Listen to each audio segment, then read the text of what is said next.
你的老师不行啊！我啥都干完了，那邮件里面有3只，他就非得跟我讲有俩，我都给他指了有3，他告诉我有俩。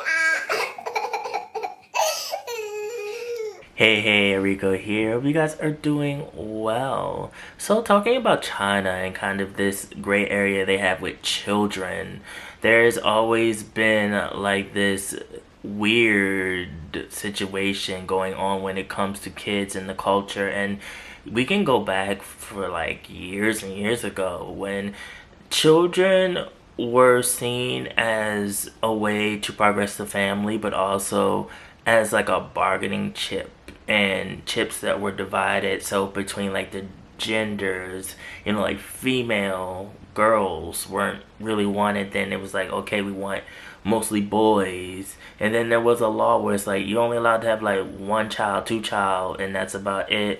So to the outside world, it was very much like, these people are bozos, these people are weird. It's like, why are you trying to stop the population? Then they had an overpopulation of people where it was like, okay, it's like we got the air pollution small problem, then we have people on top of each other, the factories and buildings on top of each other. Beijing is like, it's just, oh my god, a whole lot is going on. So now there is this thing with children not having parents and being parentless, children being told one thing about who their actual biological parents are, and it turns out to not actually be that. We're having this thing with women who are marrying men, and then the men that they thought were their children actually is not their children. They find out years and years later there are children that are being adopted into like different homes and different establishments so that they can support themselves somewhat, because what is happening is these people are having these children and they're just leaving them out on the street. Like they're not even taking them to the government. They're just kind of popping out the babies and just leaving them somewhere. South Korea has like a little box thing where they put the baby in the box, and the people in the church take care of the baby. Here it's like, we don't have no box. Just leave the baby on the corner. The baby be alright. So someone take care of the baby, someone find the baby. And it's so sad, you get so many different footage of these children who look lost, and like they're trying to have a brave face, and they're like, I don't need my parent, I don't need them, like I don't have anything to say to them. But then in the other breath they're like, I want my mother to come home. And it's like, in a patriarchal society, boys matter, girls don't. The result in China was adoption, abortion, and at worst, murder. But set aside the morality. It means that now there aren't enough girls. Girls who grow to be women to marry, women to have kids, women to balance society. Almost 1/4 of Chinese men between the ages of 50 and 59 are projected to not have a living spouse in 2050. And for men ages 30 to 39, almost half would have no wife. That's nearly 15 million and 40 million men, respectively. What does having huge overhangs of never married men mean to a society? Large numbers of unmarriageable men might contribute to higher levels of criminality and depression, which can become a liability for local communities. And this isn't just a problem for men. Individuals and families in general will likely experience emotional isolation due to the shrinking kinship networks and the outmigration of young people.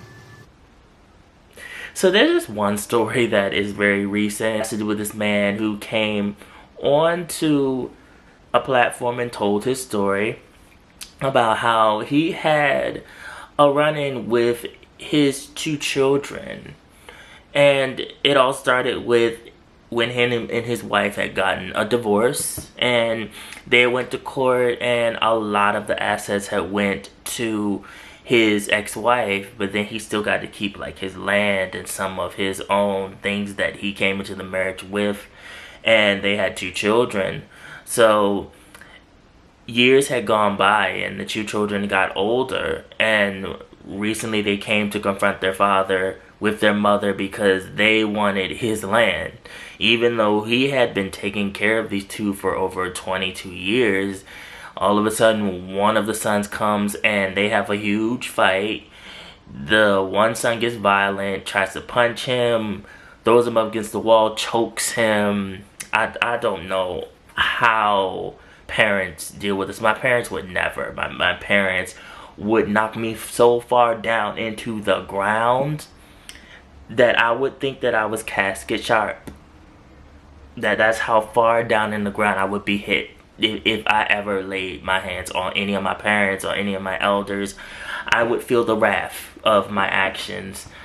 But he was so taken back by this that he was like, this demon spawn is not my child. And and this young man said himself when he was trying to choke his father out, like, you are not my father. You are not my father. What he really means is, you're not my father because you won't give me your assets and your money. I want your money. Like, we need your money. Come on. Fork it over. Give it to me. I will choke you out and then take your money. So he had a DNA test. He was like, something not right. He was like, you talking about I'm not your father, so let's really see. Like, am I the father? So he goes get the DNA test. You know, he runs in the house. He finds a toothbrush that the son was using or had used. He went and had it tested. He gets the results back and come to find out he really not his child. And then on top of that, he took it a step further. He was like, well, you know, might as well, since I'm doing the one shot, let's do the other one too. He gets the results back. He found out the other brother not his child either. He was devastated. I was devastated. So he's like, what the hell? So he digs and he do some research and he looking at timelines. He's like, I've been married to this woman since what, like 2002? Like, where these children come from? I did not impregnate this woman with these children. Where these children come from? So, you know, he digging, he doing his research, and he like, the one child was by the village secretary. I'm like, how the hell did this happen? Not in the homely village. Not with the homely village where they supposed to be worried about eating and growing crops and just, you know, traditional Chinese things and just being peaceful and living in their historical context. No. She cheating on her supposed husband with the village secretary. And then, no, it gets worse. It gets worse. The other child's father was close to home. That child's father was his cousin.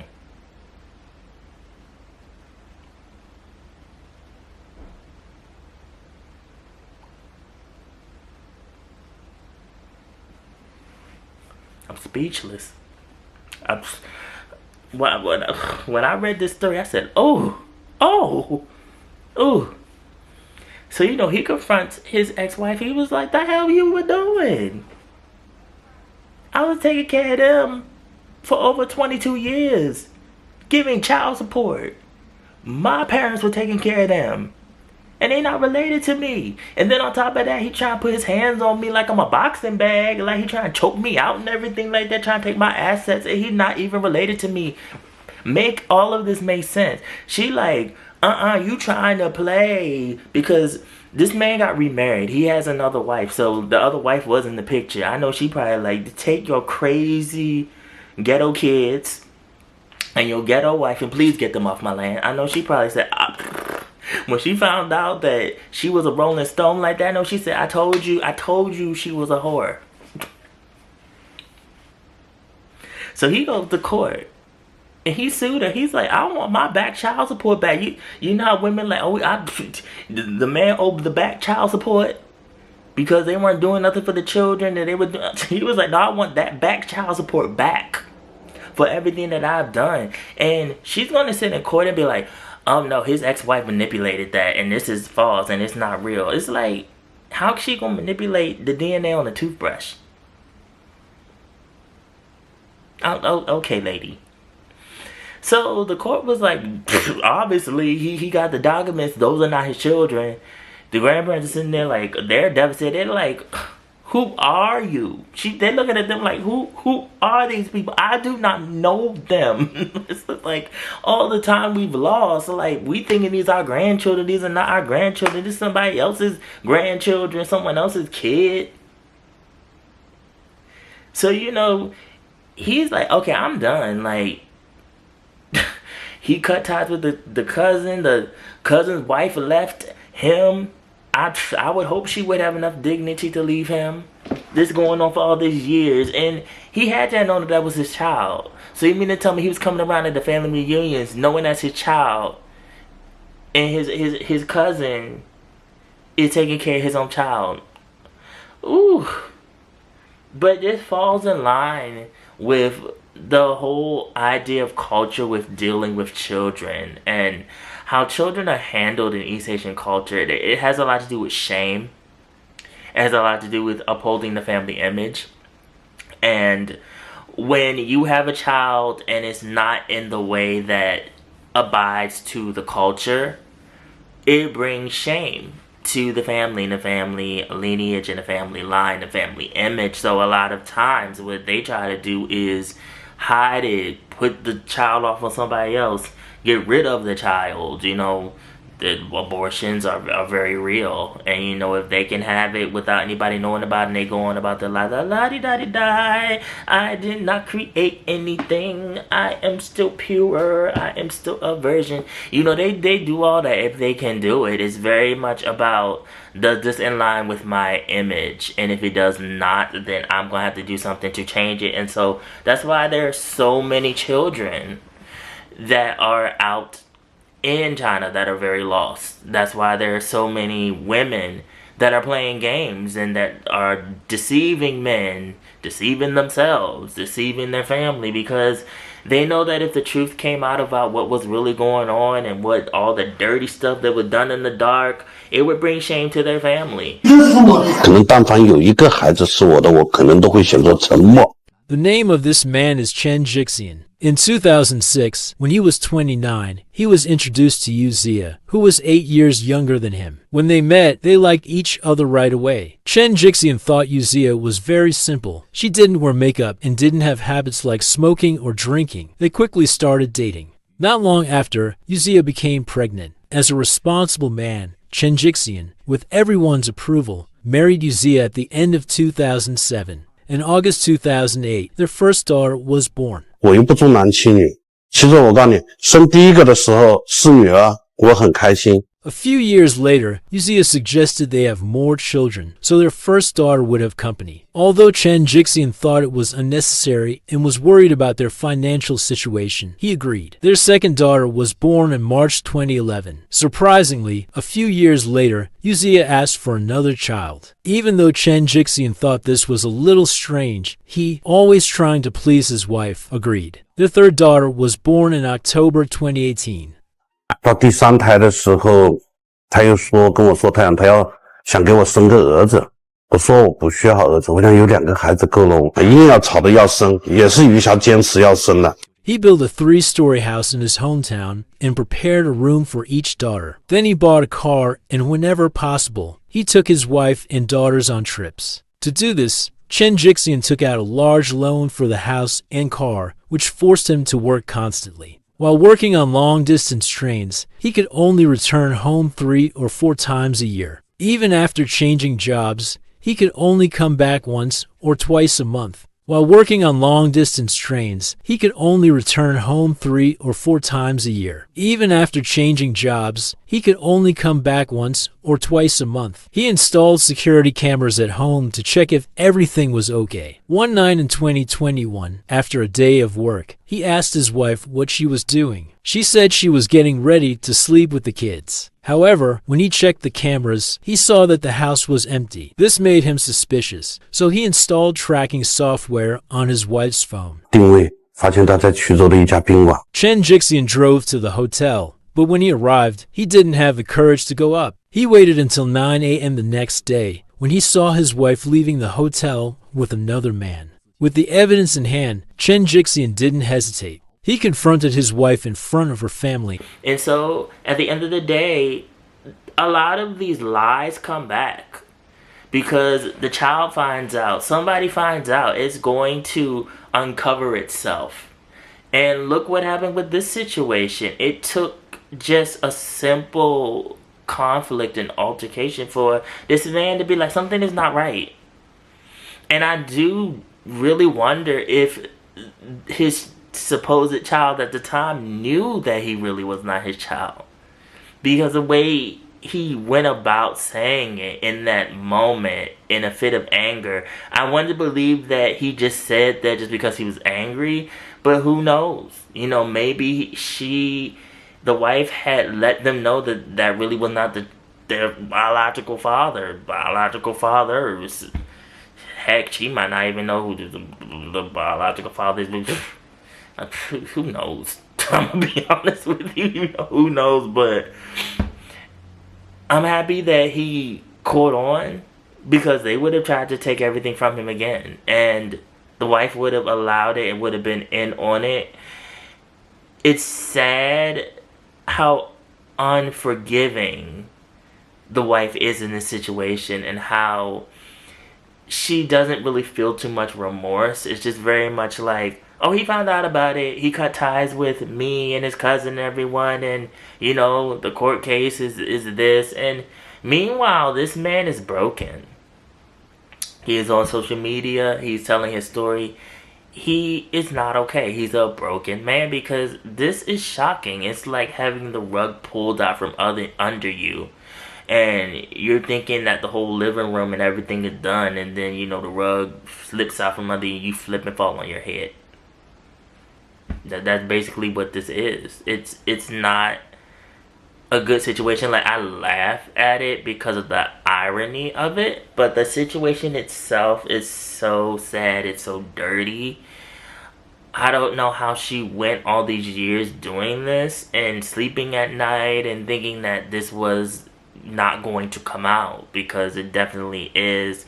China is just a place where, even though it doesn't want to be, it is very child-centered. It's very much about the children and, you know, continuing the bloodline and influencing said children. I've done another video about, you know, the influence of children and how they are affecting the overall society of China. This is the most bureaucratic father in China. Normal kids just eat cake and open gifts, but his father teaches him how to socialize. The birthday party is about to start. The father prepares everything in advance. He teaches his son how to talk at the party, how to get along with classmates, how to make them happy with him. Classmates arrive one by one. The son hands out slippers as instructed. He greets everyone warmly and invites them to play. One classmate likes his birthday gift and just takes the toy. The son wants to argue instinctively, but the father stops him immediately. He scolds him for being childish and says he must give the gift politely. The son feels very wronged. He runs to his mother and cries, but she does not defend him. He can only apologize to his classmate. Even at the end of the party, he gives the toy away willingly. When the classmates leave, the father points out his mistakes again. He says a top elite son must do everything perfectly. Social resources are scarce. To make true friends, you must choose wisely. The father tells him to learn restraint and patience, because only this way can he survive in fierce competition. And it is very important, because they are the future. And so, you know, seeing how the outlook and perspective of children has changed over the years up until now, it's very interesting. And I believe that it's going to constantly change, because this is just their culture. And just seeing it from the outside looking in is very, very interesting to me. So you guys, how do you feel about this whole topic? Put below your thoughts. Follow my social media, mostly my Instagram. Also the blog, These Asian Pop Culture. The link is always down in the description box below. And remember, be real, stay real, live in the real, and I will always be back. Thank you guys for watching. I will see you in the next one. If you see a child out on the street and they don't have a parent, please help them.